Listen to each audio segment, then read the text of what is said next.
Assalamualaikum warahmatullahi wabarakatuh. Izin Pak, izin memperkenalkan diri. Nama Taruna Dewasa Muhammad Rifki Arifin, NIT 20204141, Program Studi C3 Manajemen Transportasi Perkeretaapian 3B. Di sini saya akan menjelaskan terkait dengan peralatan operasi KRDH. Langsung saja, subbahasan dari materi ini adalah yang pertama itu adalah pengertian operasi KRDH, yang kedua master kontrol, yang ketiga peralatan pengereman udara tekan, yang keempat pengereman hidrodinamik, yang kelima meteran-meteran, yang keenam lampu indikator, dan yang ketujuh adalah saklar dan tombol. Untuk yang pertama adalah pengertian pengoperasian KRDH. Suatu kegiatan yang berawal dari persiapan administrasi, baik administrasi umum maupun administrasi teknik. Pemeriksaan KRDH baik dalam kondisi masih mati sampai pemeriksaan ketika KRDH sudah hidup. Melakukan start dan mematikan engine KRDH. Mengemudikan KRDH sampai dengan menyelesaikan tugas.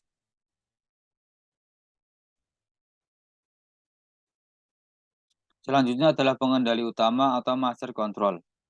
Yang pertama ada gagang tenaga. Apabila master control kita fungsikan sebagai gagang tenaga, gagang ini harus digerakkan ke arah depan. Gagang tenaga mempunyai 4 tingkatan tenaga, yaitu dari tingkat 1 sampai dengan tingkat 4. Kemudian yang kedua adalah gagang pengereman hidrodinamik. Apabila master control kita fungsikan sebagai gagang pengereman, gagang ini harus digerakkan ke arah belakang. Gagang pengereman mempunyai 7 tingkatan pengereman, yaitu dari tingkat 1 sampai dengan tingkat 6 untuk pengereman secara gradual atau bertahap. Dan tingkat 7 adalah pengereman darurat atau emergency. Yang ketiga adalah gagang deadman. Apabila master control kita fungsikan sebagai gagang deadman, gagang ini harus ditekan ke bawah setiap 50 detik dan dilepas kembali sesuai dengan tempo yang telah diatur.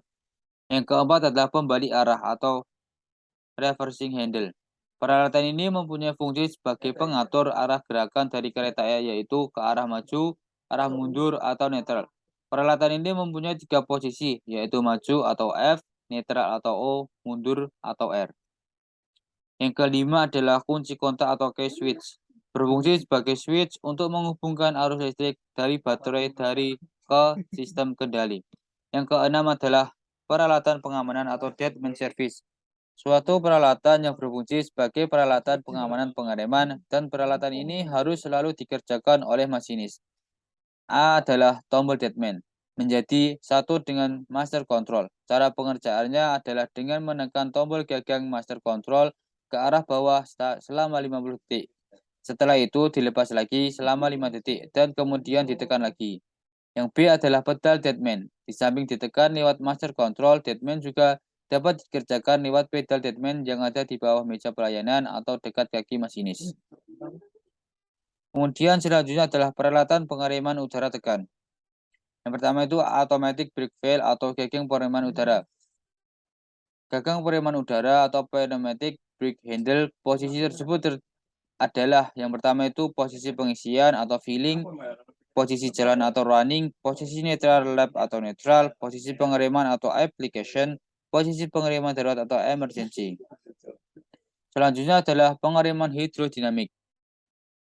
Pengereman hidrodinamik ini peralatannya menjadi satu dengan master control. Pengereman jenis ini adalah sistem pengereman yang menggunakan transmisi hidrolik sebagai media pengereman. Dan jenis pengereman hidrodinamik hanya efektif digunakan pada saat kecepatan kereta masih tinggi. Dan apabila kecepatan kereta sudah rendah, pengereman ini sudah tidak efektif lagi dan harus dibantu dengan pengereman sistem pneumatik.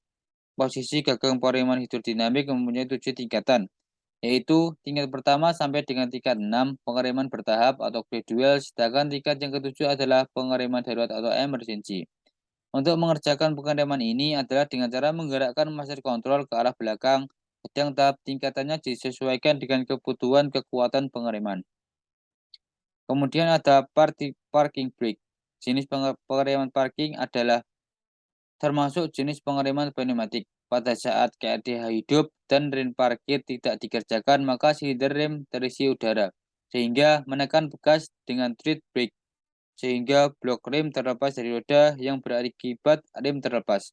Akan tetapi, bila rem parkir dikerjakan, udara yang ada pada silinder terbuang sehingga bekas kembali mengerjakan mendorong blok rem menekan roda dan berakibat rem bekerja. Kemudian adalah meteran-meteran. Yang pertama adalah meteran udara tekan atau manometer udara. Yang pertama, tekanan udara pada tangki utama atau main reservoir. Penunjukan tekanan udara main reservoir berkisar pada 7 bar sampai 8,5 bar.